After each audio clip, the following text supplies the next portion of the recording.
Hi, welcome to this session. Not that much about Java, but we are going to try to speak a bit about Java anyway. So the title is Phantom, Zombie, Karma, Overview of the Greatest Testing Tools for Modern Web App. And we're going to be two to present this today. And I'll let you maybe introduce yourself, Pierre. Hi, welcome to everybody. My name is Pierre Guévalet. I've been very recently a freelance developer. I develop in Java for about 7 years, and it's been 3 years that I develop only modern applications with full web stack, massively JavaScript, CSS, and HTML. So myself, I'm Jean-Laurent. I'm producing bug for 15 years now. And I'm doing essentially two things. I'm a freelance programmer too. And I'm doing two things. I'm running a company named Serpodil. We are going to use a bit of that afterwards. And it's a company selling books for kids who want to write, who have difficulties writing. And I'm doing something else, which is CodeStory. And CodeStory actually is a fun coding contest. And the contest has started a few weeks ago, last week. And we are eager to get more people coding with us. Actually, it's a live coding system, so actually we are providing you with a server, asking you questions, you answers, and then you are ranked between the others. It's not the usual stuff where you have to find the best algorithm and this kind of stuff. It's really, really funny. And well, if you want to try it, that's it. You have your URL there. Why are we here? We're here because Pierre and myself have been spending the last 2 years writing software using those stacks. We are not going to cover everything here. I think I'm definitely not about to speak about Angular. I think you have so many talks today and the rest of the week about that. But that's roughly what we are going to use. And both of us are Javaists at the start, meaning we have spent most of our lives coding for Java stack, on the Java stack. So I'm going to cover many of the testing tools today around us, and it's actually based on our own experience, right? We are not going to give you what are the insight of those tools in the futures. We are going to give you examples and what we find it useful, and we also are going to do some live coding on those tools now, if the gods of live coding are with us. So actually, what I mean by a typical Java project today, I mean the typical Java project we have encountered, Pierre and myself, it's a small screenshot of a GitHub language statistics. And actually, that's the kind of stuff we work on. So if you clearly look at that, you have almost as much Java as we have JavaScript, right? And if you are serious about programming and you want to do some tests, you take a look at the Java testing tools and you have a awful lot of stuff. But as we are from the Java world, we don't know much about the JavaScript stuff. And if you see this and you take the fact that you have as much Java as you have JavaScript, you have to know those testing tools too. I know that if you just count a line of code in a computer program, it doesn't mean much. But still, you have half those lines which are in technology and half the others which are in the others. So you have to take care of that. That's the main goal why we're doing this, and that's the reason why we have looked into these tools ourselves. So what we are talking about, when we are talking about modern web application, what we are talking, it's roughly those 3 stacks or 3 layers. We have something running in the browser, which is essentially JavaScript. We have something in the server, which is running Java, and sometimes you have a base, okay, database. And I've put there Oracle, okay, but you're not forced to use Oracle as modern stuff, right? You can use many more things, like Mongo or MariaDB or whatever. It was more a joke than anything else. Well, let's get with the agenda now. We are going to do a word about testing, just so we share the same vocabulary, you and us. Because when you come to talk about testings and methodology and all this stuff, we don't really used to speak the same language at the same time. So let's talk a bit about that. Then we are going to talk about Phantom.js. Pierre is going to do that. Then Zombie. Then we have a 30-minute break, and then we are going to cover the others. But mainly, the presentation is the first part, where we go in depth into these tools. Those are the ones we have spent much time on it. And we have some live demo here, there, if time permits, and if everything doesn't break until then, we are trying to do this. Then, testing.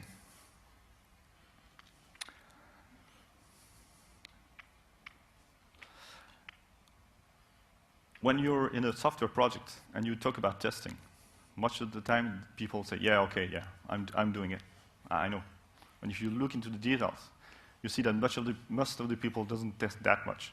It's more fun to try to hack something and make it run, rather than actually knowing it beforehand.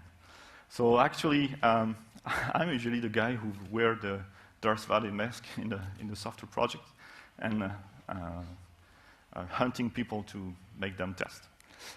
It's just that you have to take tests, at least we think that you have to you have to take tests seriously as much as the actual production code.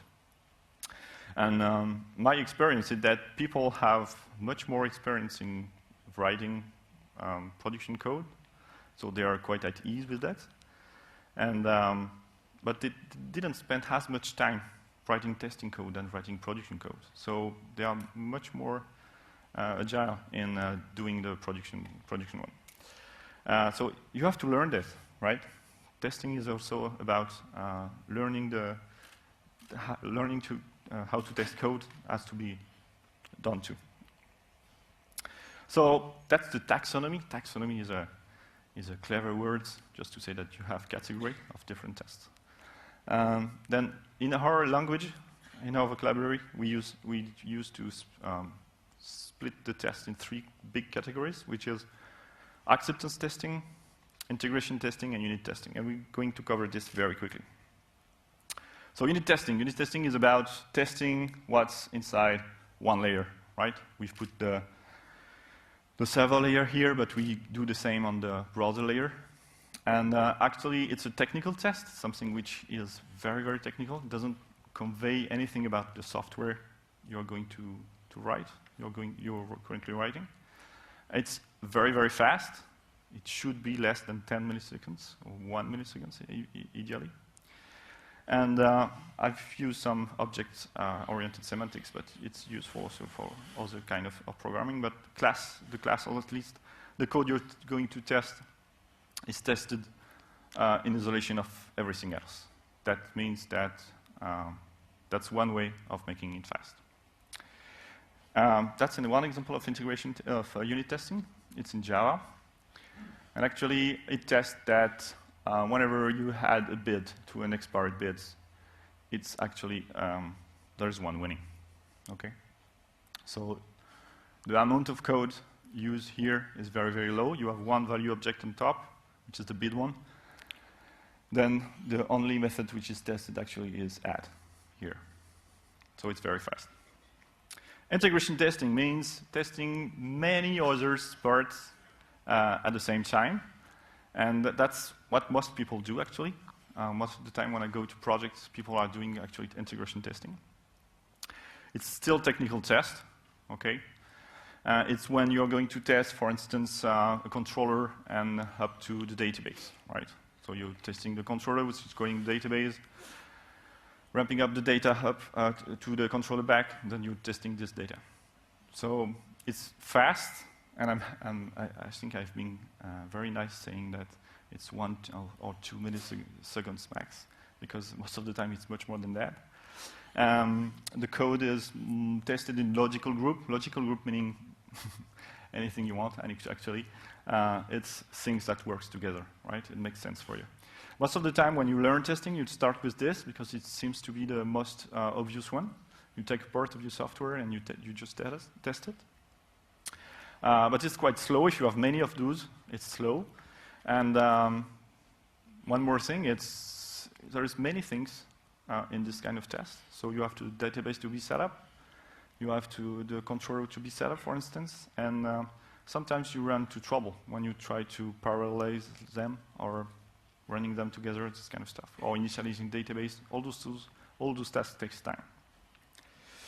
And then that's an example of integration testing. So actually, you have an investor, you're creating it, then an auction, then you add the auction to the auctions themselves, which is actually making a database call.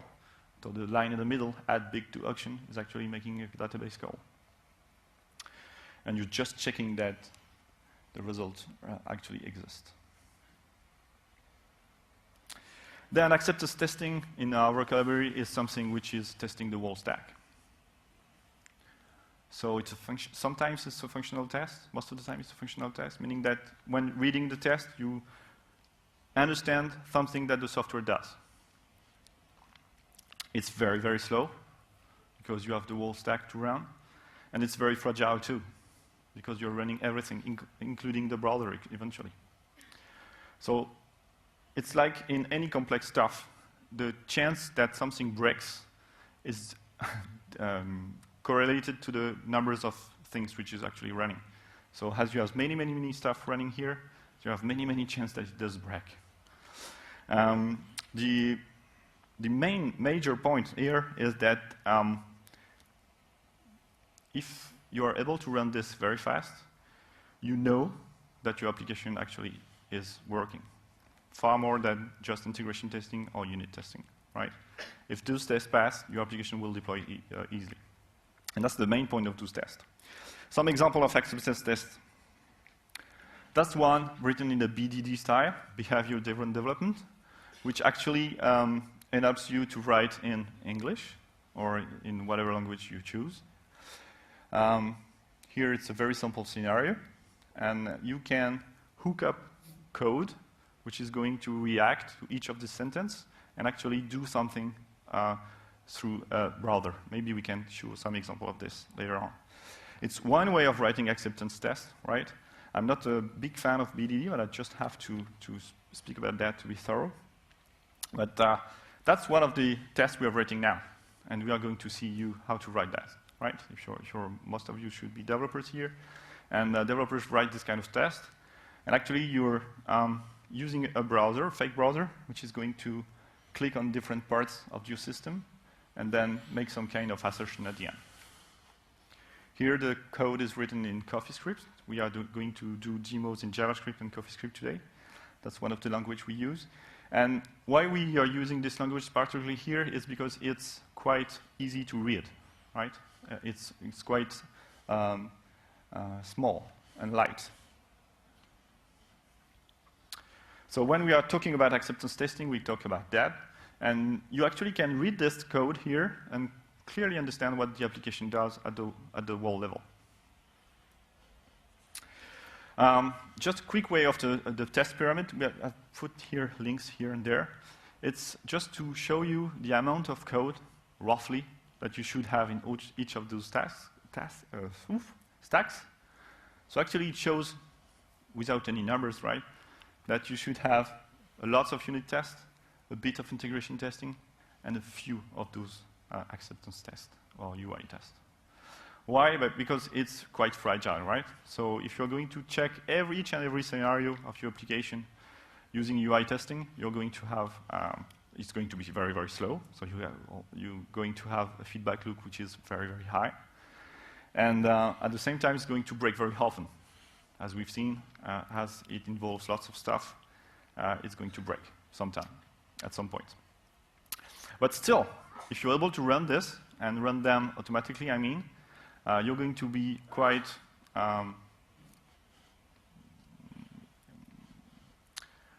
easy on your mind when you're going to deploy, right? If those tests pass, then you know your application is running. So don't do much of them, but do at least some of them. I can also show you this because I think it's a very, very good book about testing. It's Growing Object-Oriented Guided by Test. It talks about a bit of object-oriented programming, but also show you some techniques that we have used, Pierre and myself with our teams, to produce this application. And most of the time when people talk about test-driven development or acceptance testing, they think that they can use only this with algorithm kind of application or code. And this book explains you how you can use this in other topics. Especially, it goes into this really outside-in techniques, which means that the first thing you write is actually an acceptance test. So you're going to write the acceptance test first. It's going to fail, of course. Then you're going into the classic TDD loop, writing unit testing which fails, then trying to make it pass as soon as possible, as simply as possible, sorry. And then you refactor away, and you do this many times. And at some point, the acceptance test will succeed. And that means that you have finished what you have, the goal you have set up for yourself. And that's a very clever way of trying to actually use test-driven development for any kind of system. And actually, what we are doing is we are rating our acceptance test the way you have shown you in a screen a few slides before, which was actually using the browser to click on things. Of course, you're going to get back to those tests because the UI is going to change. But that's if you're a bit trained to writing those tests, you know what you should write and what you shouldn't write, and that makes those tests more robust.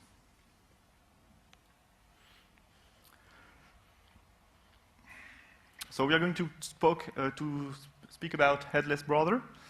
No, headless browser is a browser with no head. Ha ha ha. Actually, it's a browser which runs without a user interface. So the main point is that you're able to run tests very fast. It's executable from a CR server. Okay, you don't need to have some kind of UI and set up whatever environment in your CI server. It can be automated, of course. The thing is, you can't use this to browse, right? Because you actually don't see what you're currently browsing.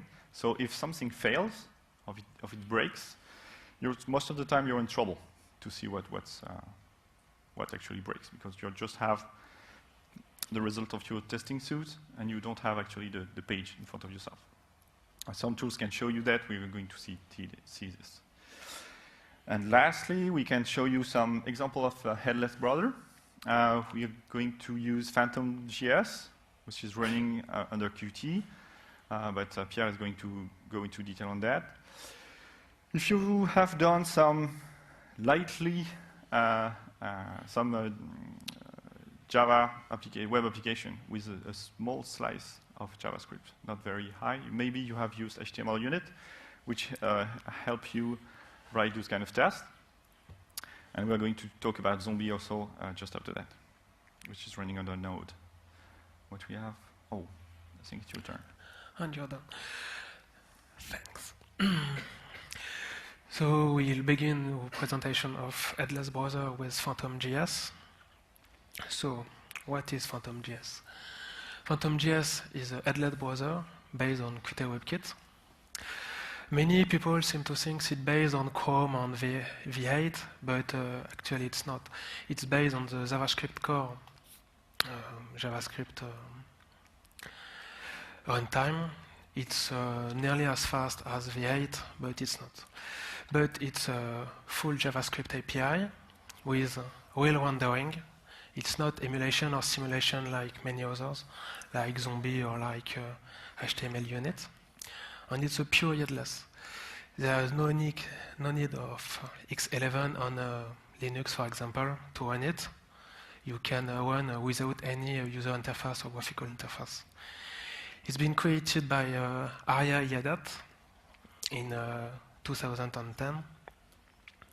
It's cross-platform. It works on Mac, on Linux, nearly on Windows, with like every mature thing on Windows, it works nearly. It's blazing fast. I think it's the fastest headless we tried. And it's very used in many famous projects, either on test workflows or web workflow to download or automated data download. what it looks like?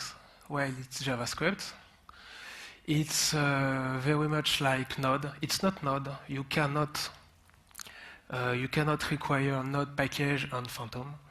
There is a bridge to Node to use Phantom on it, but by default, it is not. But it's JavaScript. It's very much like it. You can open a browser, and then you automate instruction. You can click links. You can navigate. And you can communicate between your browser on the browser side JavaScript and the Phantom side JavaScript. And you can communicate with the evaluation context. The subtlety in Phantom is that there is JavaScript client side, and there is client server side and browser side. So it looks very like the same, but it's not. The example on the right show what you can and can do. When you are in evaluation with page with .evaluate, you are on the browser side, which is the JavaScript executed on the page. You can evaluate things, but you cannot communicate with variables or functions which has been created Phantom side. The good solution is to define a variable and use evaluate to return it, and then you can use it on the Phantom side. So it has a lot of great features. There is an embedded CoffeeScript compiler. So for which of you who like CoffeeScript, you can either use Coffee or JavaScript. You can handle browser viewport. So you can use it to emulate mobile or iPad or anything. It allows screenshots, which can be very useful when writing tests. You don't know really where you are. Many Headless doesn't allow to take screenshots. With Phantom, when there is a problem, you ever can take screenshot to see where you really are.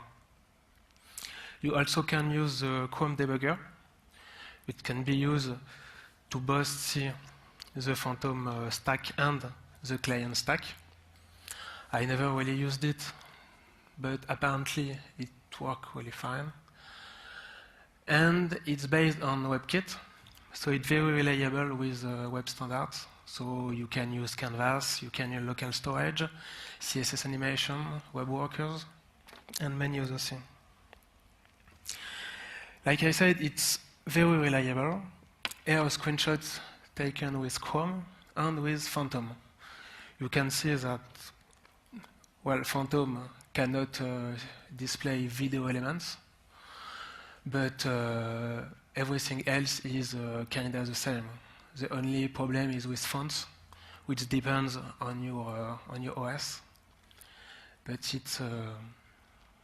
it's kind of the same rendering. The only limitations are Flash. Flash initially was working on Phantom, but he removed it because Flash required X11, so it was not full headless on Linux. So we moved it on 1.5. CSS 3D, video and audios. WebGL doesn't work. Geolocalization doesn't really work, but like every geolocalization test, it can easily be mocked to simulate a position, so it's not really a problem. And the only difference with real browsers will be in the fonts. But that's pretty much everything. There are many plugins or modules in the ecosystem. There is Ghost Driver, which implements the WebDriver spec, which allows Selenium to take remote control of Phantom and can any API. There are many test runners. Test runner for Mocha, for Jasmine, for QUNit. Pretty much every browser-side test frameworks. And there are full test frameworks like Lot and CasperJS. And the last thing in the ecosystem are a lot of screenshots tools will be used to take a web screenshot. It can be used, for example, for Google to take a screenshot of a web page. I don't see Google is using it. I just see it's an example of what it can be used for. So in a few words, it's very powerful. There is a true rendering. It's very fast, and it works really great. But the raw API can be hard to handle at first. There is cascading fallbacks, like in any asynchronous JavaScript applications that can be hard to manage. And actually, it's only an headless. It's not test frameworks. So we need something else on top of Phantom to be able to run test suite. This is why there is CasperJS, which will be a navigation scripting and testing utility. What is Casper? Casper is based on Phantom. It adds a higher level API with a low Fluent API and a pretty much more graceful and nicer way to do anything and everything that you can do with Phantom. For example, this is the same code used with Phantom or with Casper to open 3 successive URLs. So you can see that Phantom is just the callback pyramid effect, as it's called.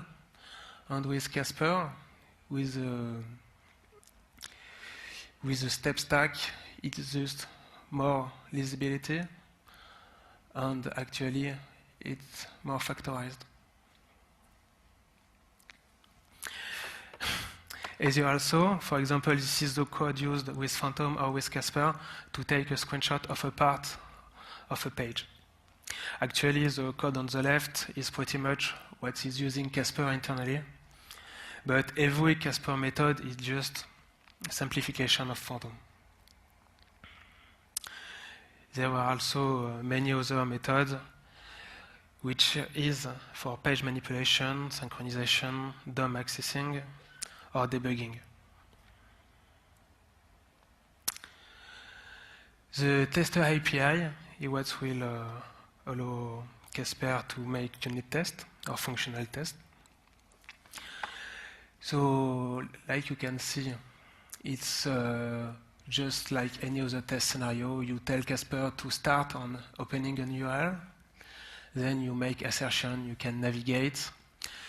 The thing to notice is every assertion are used in Casper.test, where execution, like navigation or event handling, are attached to the Casper object. How to launch test? Well, that's where there is kind of problems in Casper. The includes that you can do in your test are only included as command line arguments. That means if you want to define before function or after function in your test, you have to specify them with includes pre or post. This can be hard to automate when you integrate it in your development process. The 1.1 version refactor the test format for something really closer to the QUNit format, like JUnit, which allows the setup and tears down to be defined in the test suite instead of in command line arguments, which will be really nice. So in a few words, it's a French developer. It adds a higher level API to the power of Phantom.js, which is really nice.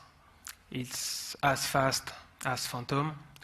You can export test results to QUNit format to import it to Jenkins or any continuous integration. And it's very easy to extend. You can add your own assertions or your own execution command very easily. But the test API is not really mature. There is for the version 1 limited setup and tears down usage. And it only launched with Python or Ruby, so it can be problematic on Windows if anyone still uses Windows there. And I think you should do some coding now. yep, there was supposed to be a demo slide, but there was not. So I'll show you a real-time demo. For the demo, we'll be using the Serpodile website from Jean-Laurent, which is a very simple web shop where you can buy cahiers. Books. Where you can books. So we'll do a first test where we access the website, check that the title is properly defined, and assert that there is correctly 7 books on the page.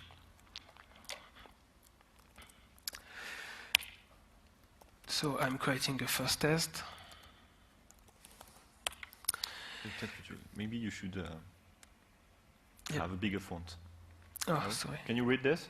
No, they can't. No, I think they can. Okay, now Yeah, they're very, very old, actually. Okay, this will be great. So, there is 2 steps.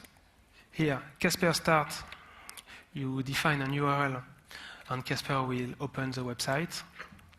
And the Casper run command is required at the end of every test file to tell to Casper to launch a test.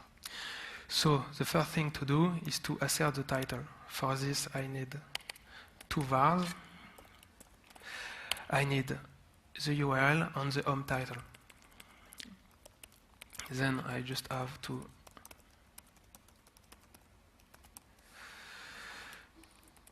check the title. This will be our first assertion. Then to launch it, Maybe you can also upgrade the font here, if I may. I think it's very blurry. Hello.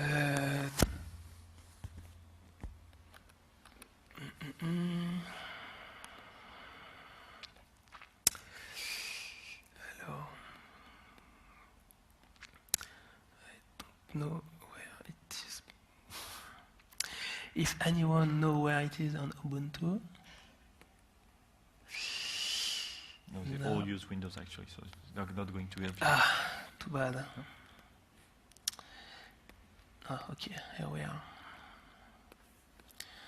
24.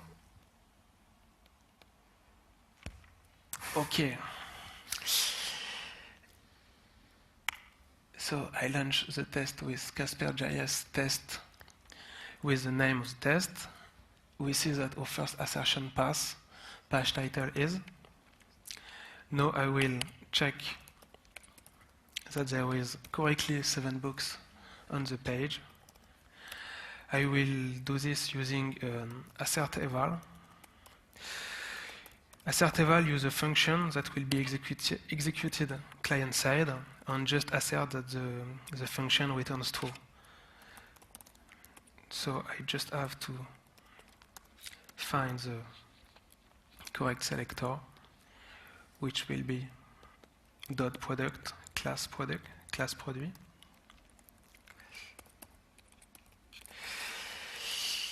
I'm client side, so I can use any library which was used on the website. Here I can use JQuery simply because it is also defined on client side, like we can see it there.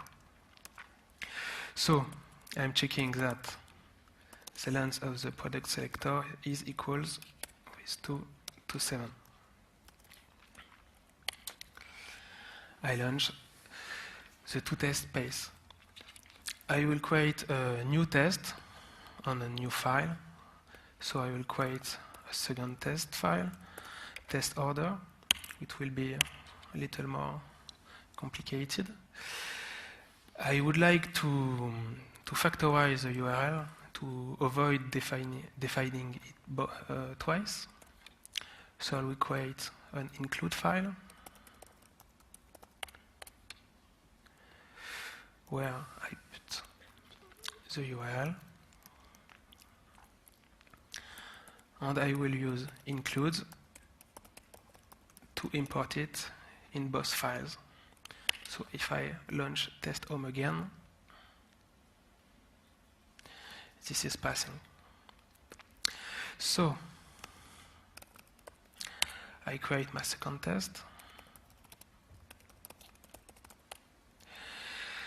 What the test will do is to add 2 books to the basket by clicking it, add, and add.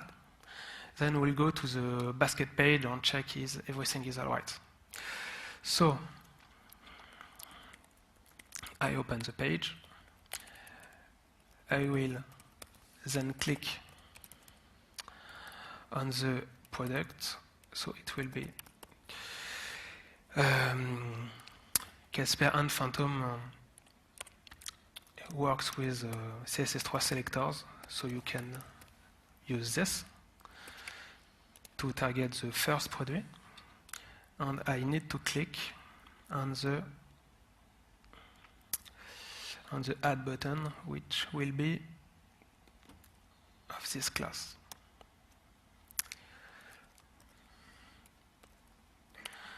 I do it again with the second. Then I will check that the basket, the resolution is very low, that the basket display 2 articles on the top. So for this, I will use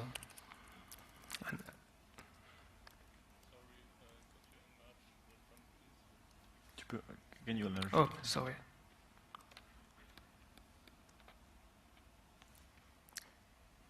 Great.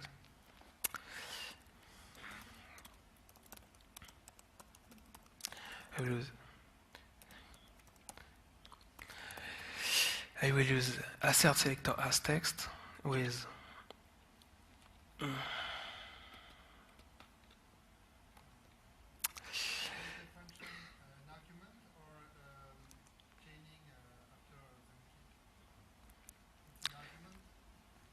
sorry, the function is an argument, or is it's a callback. It's a chaining. You define every assertion you have to do will be in the callback of the then or the start function, because in practice, start, then click, all these methods put an instruction in the event queue of Casper to avoid the asynchrony, the callback effect. That means this will in fact be start with a callback function Casper click, with a callback Casper click, with a callback Casper test assert selector as text. It just increases legibility. I don't know if this answer. So we just have to check the basket. It will pretty much. So it's the ID NB article, and it has to contain 2 articles.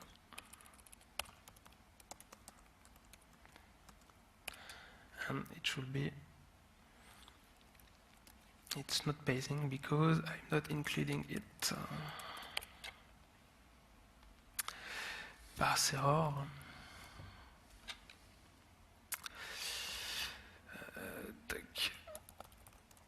Non, c'est juste. Ouais, c'est juste. Ah là, c'est rouge là. Effectivement. You have to write actually write JavaScript. I mean, Yeah, I know. Syntax has to be good. Thanks. Then finally, we'll just click on the basket link and check that there is correctly 2 books in the basket. So we'll click on the basket link, which will be panier.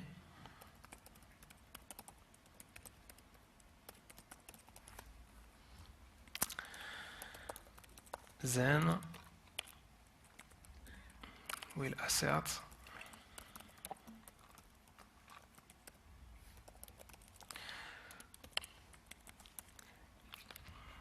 we'll click on the basket and we'll assert that there are 2 rows in the table card.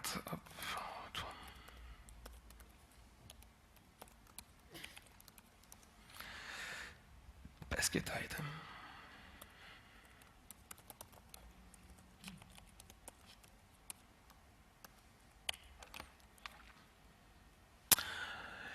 And here we are. The last thing which can be interesting is that by adding the QUNit parameter,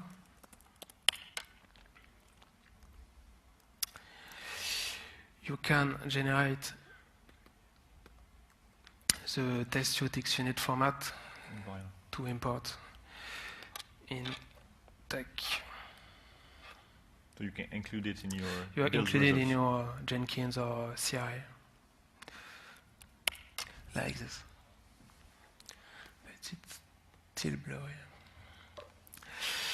Okay, that's all. Okay, that's all for the demo. Thanks. So we talk about Phantom. Yep. Now we're going to. Oof, we love this. We're going to talk about Zombie now. Okay, Phantom, Zombie. Lots of funny tools, funny names. Actually, when I'm with a new development team and I tell them that we're going to use Zombie for testing stacks, I feel like being a bit silly, right? It's not the kind of tool we used in the Java enterprise development, right? Okay, then, Zombie, what's it? It's a headless emulated browser. Normally, you stay in your place, it's still useful. It runs on Node.js, so actually it's a module like any others. And it uses actually many emulation libraries. So we're going to look into that. There's a version 1.4.1, which is still a bit dated now. I think it's a bit more than a year. And I think the developers are trying to clean up a bit the code to allow more contribution to it, since it was quite a bit messy in the version 1. So we are actually running 2.0 alpha 24, something like that. So you see, well, it's emerging, and it's a business-friendly license. Emulation. Okay, you have an emulated browser. How come does it work? Well, it's not a true browser, actually. Okay. It uses many different libraries that simulate how a browser runs, and actually to get the different parts running. So actually it's kind of many kind of frameworks which are assembled together to make some kind of browser. It's definitely oriented toward testing, right? It's not something for web scraping. You can do that with Phantom very, very easily. You can web scrap some website if you want to make a copy of Stack Overflow or anything. Don't try that. But if you want to do that with Phantom, you can actually navigate through the website with Phantom and get some results. The goal of Zombie is not to do that. The goal is truly to make some testing. So actually, it's based on. There's many more than that, right? But the main 3 parts are those: the JS DOM, which is actually emulating the what's everything running inside the browser, all the DOM. We have HTML5, which enables us to have to read all the new tags. And you have Sizzle.js. And if you look at John Resig, this name should ring you a bell. It's the guy who have done JQuery. And actually, Sizzle are a name for those CSS selectors that you're using when you're using dot something to name a class, or sharp something to name an ID. That's actually the library which is used. So actually, it's the same thing that is running internally inside inside jQuery QUNit. Okay, so it's an emulated browser. In my head, I think immediately, okay, it doesn't work, right? Why should I have something which is emulated rather than a real one? So is it a low-end one? So actually, that's part of the stuff that Zombie actually supports. So all the HTML5 markup, all the form fields, so the new one, CSS3 selectors, cookie, web storage. Here you start talking about the hard stuff. Of course, XML HTTP request to make Ajax call, set timeout, all the push state, pop state you've seen in Angular this morning. This is going to work. That's one of the main things that we are using those tools, right?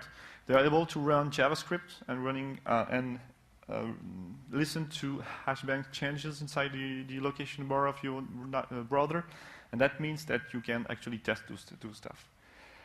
All the WebSocket stuff and event alert confirm ref. Anyway, most of the things that you need inside a browser. And what I like much in Zombie that the API is very fluent. I mean, when I work with people, I try to make the code as much readable as possible, the API as much usable as possible. And actually, the guy who made Zombie actually takes some time doing it. That one is in JavaScript. Actually, you just pop up a new browser. You ask him to visit some sites. Then you fill just some name. And actually, you don't, here, if you look carefully for the browser.fill, it says email and password. It doesn't give you some sizzle or some CSS selector. Actually, it's going to infer this from the value field of the form itself. So actually, you can put here everything you want. The email, if you want, or the class, or the whatever. And then you press a button. Actually, I think it's quite convey what you want to do. And then you do some assertion stuff. So I think it's a major point before using Zombie, at least that's the major point I'm using it, is the fluency of this API. It supports chain call. If you have made a little bit of JavaScript, you've been dealing with callbacks. And when you have many callbacks, you have a code look like a stairs, right? It goes like this. And by using some chain call, you can chain different things, and then you have a code which stays in the same width of the page. It supports also promises. Promises are also a way to avoid all the callbacks hell. So actually, you have chain call that actually the assertion is at the end. Then you can chain all those calls, and you also can yourself provide some promises yourself. If you want to refactor and gather some codes, you can put them inside promises and use them inside Zombie. Of course, you can use CSS selectors. I've put here two simple examples. One which is a bit advanced, and the other which is quite a classic one. And actually, that's one point where those test tools are fragile, right? Because if someone changed this, well, all your tests are broken. So actually, you have to take care about that, right? You should do. I know some when I work with Java guy, when it comes to CSS and this stuff, it's just like, ooh, no, that's not for me. Actually, if you deep dive into it and you're fluent with this, you can see here one advantage that you know how to test and carefully select your stuff and avoid those problems. When there is no much hope and Zombie doesn't have the API you want to do the silly stuff you want to do, actually you can, like in Phantom, run some JavaScript inside the context of the host, the browser. So actually everything which is here within the evaluate is going to be evaluated inside the browser, inside the context of the browser. So for instance, if you have jQuery running in your page, you can use here jQuery syntax, even though you're not using jQuery in your testing tools, right? It's to be used when nothing else works, but that's still, you're not stuck with the API. You can work around it. So why using Zombie? First, it's ultra fast. The API is fluent, and the test code is a joy to read. Well, it's my take on it.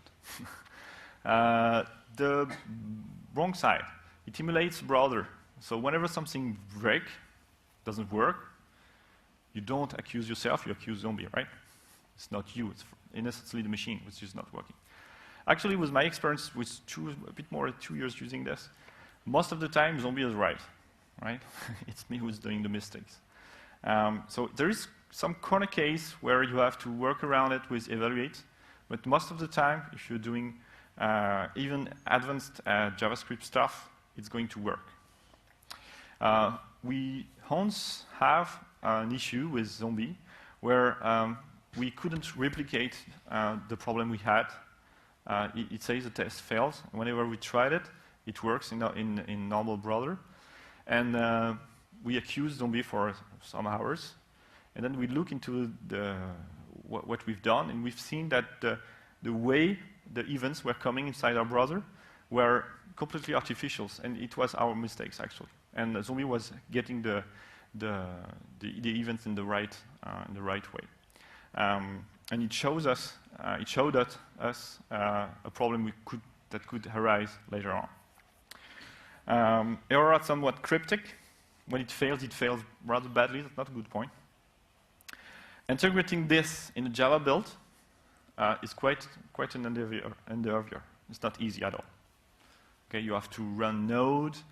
Node has to be installed. You have to get the package to run it. Well, most of the time in a pure Java project, you're going to have trouble running this. But it's most of the time, for most of those tools, that's the main thing.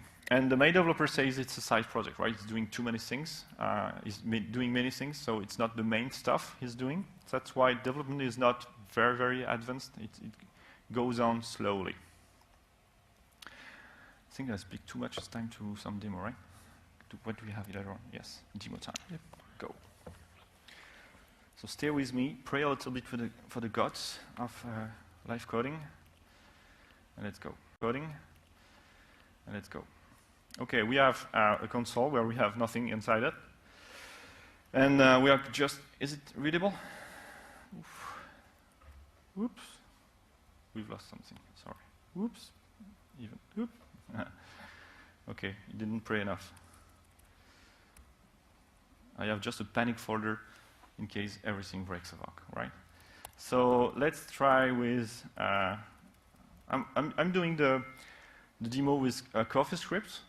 I think that if you wrap your head around the language, it's quite effective. We used it for most of our code. And actually for testing code, I think it's quite valuable. So let's try this. Okay, so I have a blank. I'm not cheating anything. The first thing we are going to get into the stuff which is running the code actually here. We are going to introduce two things. We are going to Che. We are going to speak about that later on. Stay with me. And then you have a Mocha, which is going to run the test itself. But not going to deep dive into it. Let's focus on Zombie for now. So you have some kind of description of your test here. Is that big enough? So Zombie demo. Is testing dooting? I don't think so. Let's try if it runs. We do baby steps, right? To see if things run. You have to tell Mocha to run, this is CoffeeScript. And you give him the name of your file. And you say one pathing, just to show you that it's not fake. If I save this, and I tell him to watch things, he tells me the test is failing. And then I'm doing something else, and it's pathing, right? You see this? Okay, so now my test suite is ready. Let's introduce Zombie itself. So we have to you have to get a browser. It's a Node module, so I'm running this stack completely on Node. We are going to have some kind of home address. We're going to do the same test as before, as Pierre has shown you with Phantom. So So there is a website running, Serpodil website running here. And what you're going to do, we're not going to do this. We are going to need a browser. So let's instantiate it Java style. And then we are going to visit some website. And that's the home. And then we are going to run some function. Actually, in CoffeeScript, whenever you write this, it means in JavaScript this.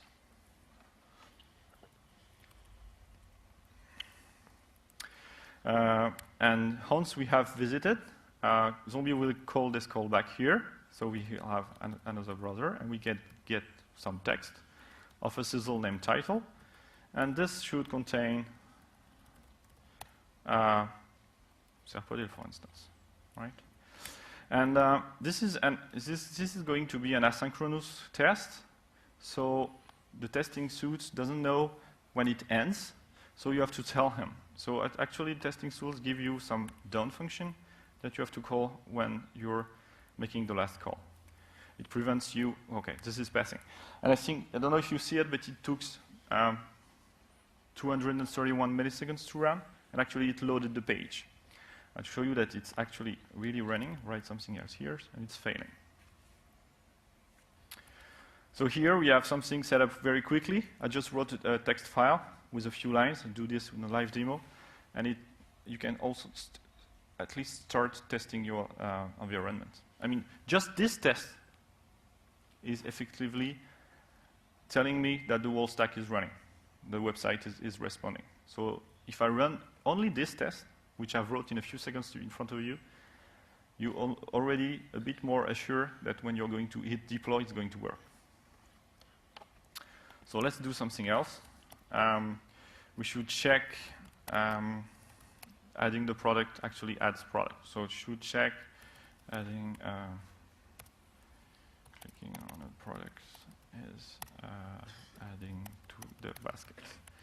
Why I'm writing this with Zombie is because the website is done mostly in JavaScript, meaning that the page system, the basket function is actually only in JavaScript, so it's doing only client-side stuff. Actually, when you click on add a product, it does things inside in JavaScript and store this either in local storage or on a cookie. So it doesn't call the server. So you want to test this, you're forced to use the browser, right? That's why we use this kind of stuff, this kind of tool. So the start is the same. So let's type this. So we still have a new browser each time, so we don't have side effects. And we still visit the home page. And once I'm on the home page, I want to click on a link, which is, I think you showed this later on. One of the link has an ID of mon cahier 3, which means my workbook of size 3. And when the click link has been effective, meaning all the JavaScript call has been done, I'm going to have the hand and do some assertion. So I'm going to browser.text. And here you can pass anything. So if I get the body here, I'm going to have the whole body of the web page and crawl this afterwards. But I don't want this. I want, I think it's an NB article. And this should contain one article, right? I have not to forget to call the done function, which was passed here, because the test is an asynchronous one. It's quite silly, this part, right? I would like not to have to type this, but well, that's the way it is for now. So if I save this, what's going to happen? Ooh, we have a long time. Oh, with a timeout. Fair enough. I think we have some network issue here. Let's add a timeout to, sorry about that. Trying to show you that it's a speedy one and it takes a half a lot of time, sorry. So it's passing, it's 5 seconds. I think there's some issue here and there, sorry. Well, anyway, it has click on the stuff, run some JavaScript and make some assertion. You can do many, many more things. For instance, when we deploy the Serpodil website, we do, the goal of the product is to sell stuff. So actually you put stuff in a basket, then you hit order, you fill up your address, and then eventually you pay. you can actually test that. I'm not going to show you the whole stuff. I'll not type it in front of you, right? And it's, I've not used either promises nor a chain call. So you see here the stir effect.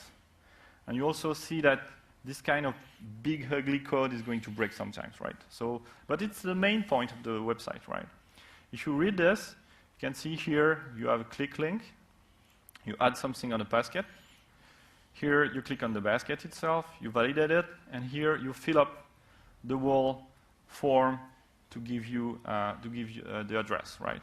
And that's where the Zombie API is successful, since, for instance, you have select here to click on an option.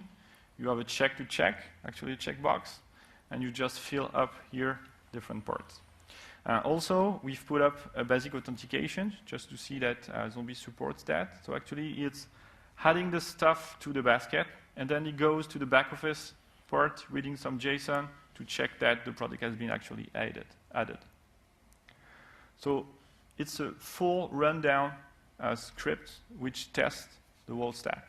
So if you run this just before deploying and eventually run this after deploying, you know that your application is running. You just fire and forget. But you're not going to write 10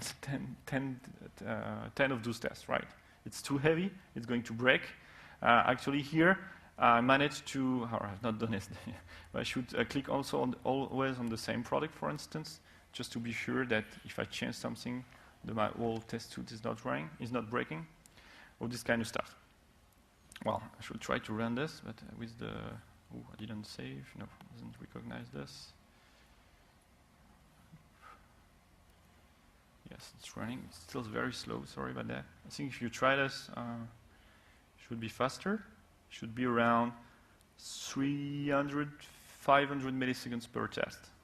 And here it passed, right? So it has done an order, a full order, and he has checked the back office for this.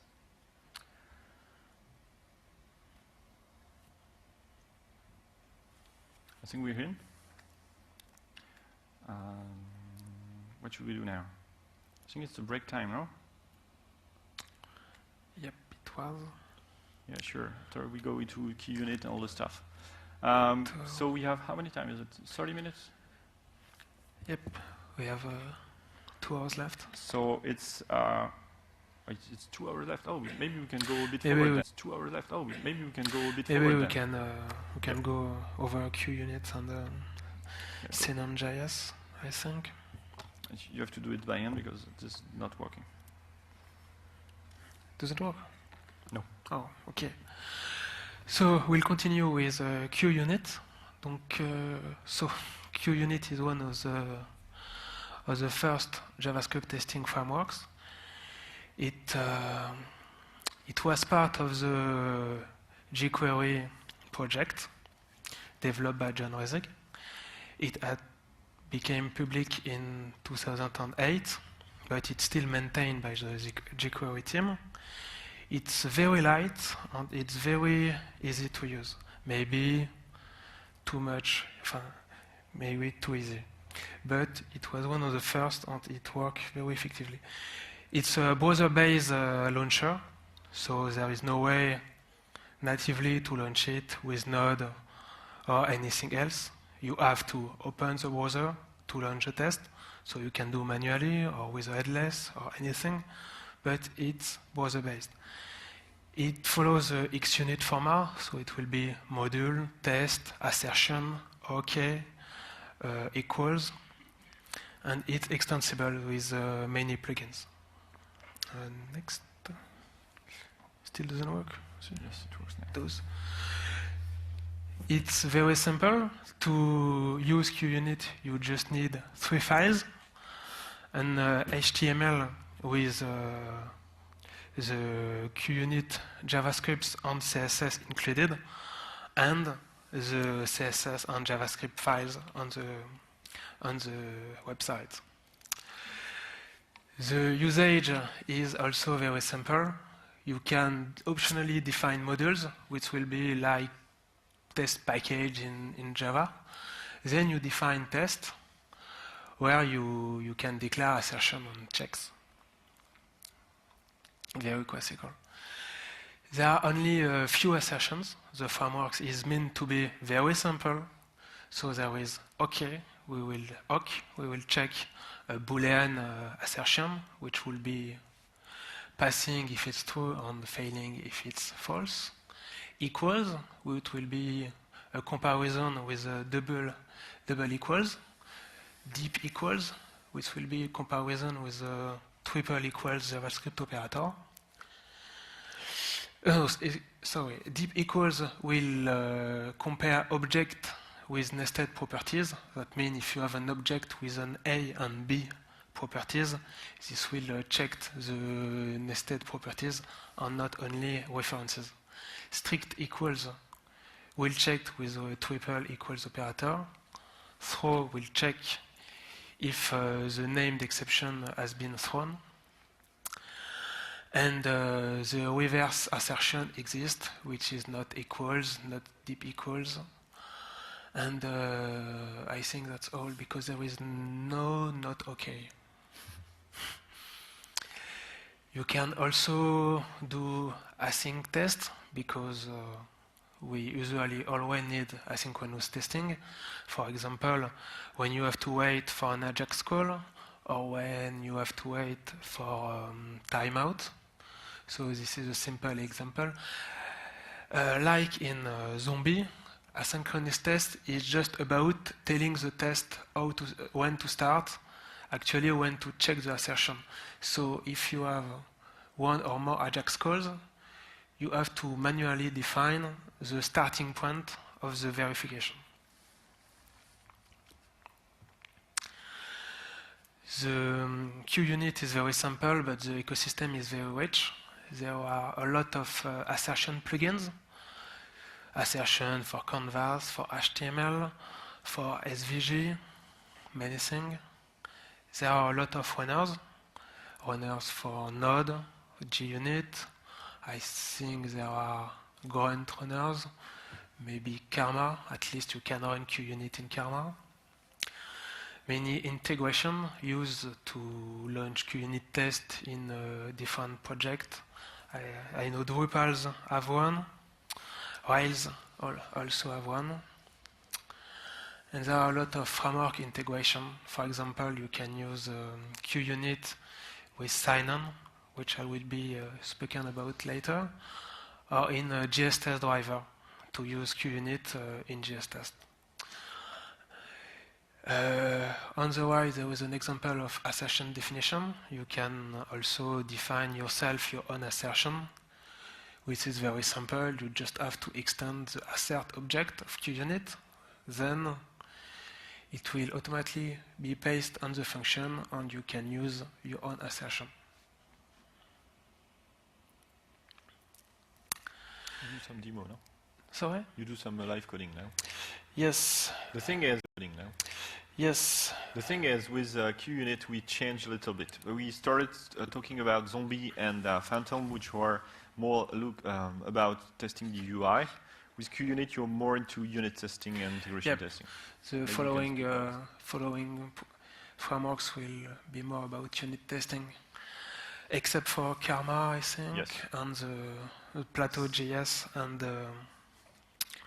But actually, QUnit is not giving you any way to handle browser navigation, location change, all this stuff. It enables you to unit test your JavaScript outside the browser, actually. Outside the application. It's running in a browser for QUnit. So I'm starting my server. Oh. You're not supposed to see this. So. Can you upgrade the font again? Yeah. Make it bigger. So I didn't see anything. Up. Okay. So for this demo, will we use the magnificent FizzBuzz function? Maybe people don't know what FizzBuzz is. Sorry? Maybe people. Yep. I was going to explain. Okay. So the FizzBuzz function is simple. It's supposed at start to return fizz if the given value parameter is can be divided by 3. It returns buzz if the value can be divided by 5. Fizzbuzz if value can be divided by both values. And else it returns the values.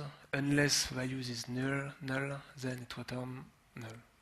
Unless no value is given, sorry. I think if you're a developer, maybe you have seen this in an interview. Yep. When you're looking for a new company. Sometimes people give you this just to check that you actually know how to code, right? Yep.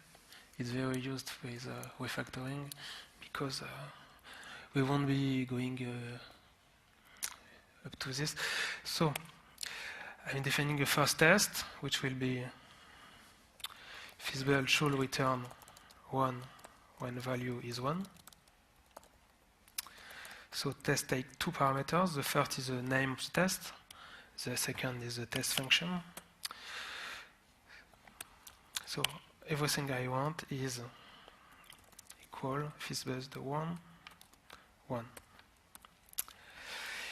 We're checking. We have our test which is failing because the function is not implemented. So we'll start by returning value.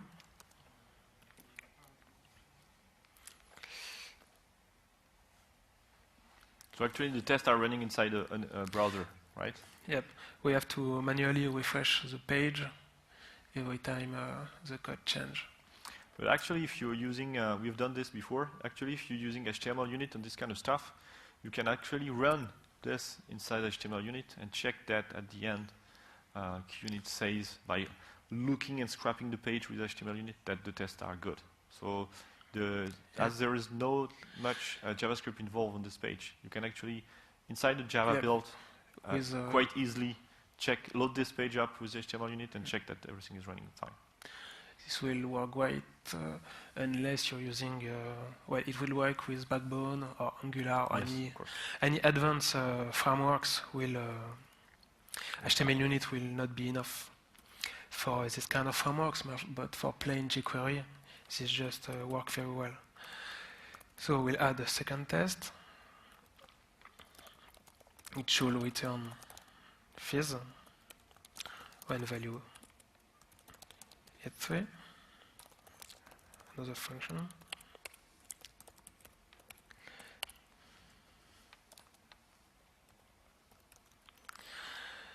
I can check. We have my second test, which is failing. I'm going to do a very dirty check. If value equals 3, return fizz, which is no fizz, which is no passing. So it's running. It's test are passing, right? Yep, test are passing. When you click on a specific test, you can see that there is the list of assertion executed in the test. This is a default message, but you can override it by specifying a third parameter. For example, I could write, well, this is not a really interesting test, but I can add this, and then there is a description.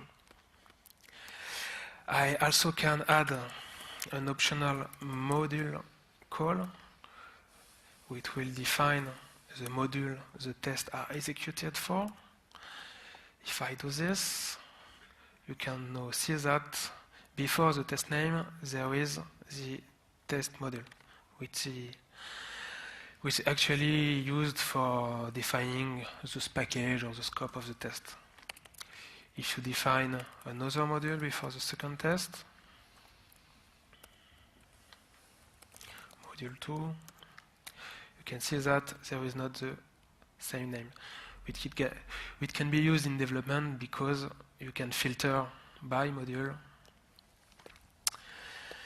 when coding. Well, that's pretty much everything about QUNit because it's very simple. I think we are right on time for the break now. Yep. Then we'll speak. So we'll speak about Sinon.js later. after the break, we have I should show my nice animation. We have a bit of demo of Sinon.js. We are going to do a big demo of Karma.js, some Mocha and Chai, Buster maybe, and then we talk about all the others if time permits. So it's what time is it? It's let's say at 3:15. It's half an hour break, and it's starting.